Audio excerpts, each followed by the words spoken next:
Taxing livestock. Tapos uubusin nyo pera nyo sa planting and replanting tapos ipagbibili nyo sa private yung inyong yung inyong chismis yun yung inyong ano tawag dito, yung kanyang hybrid seedlings. Pinagbibili nila sa private at ine-export pa daw sa Indonesia. Chismis kayo doon. Tapos sasabihin nyo, hindi nyo alam?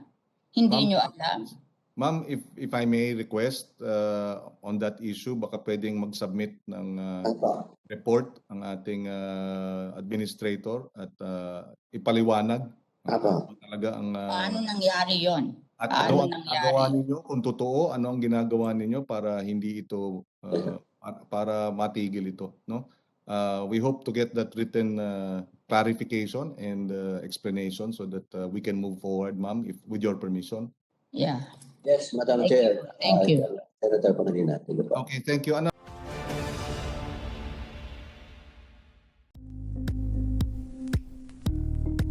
Thank you for watching Politico TV. Please like and subscribe to our channel for more videos.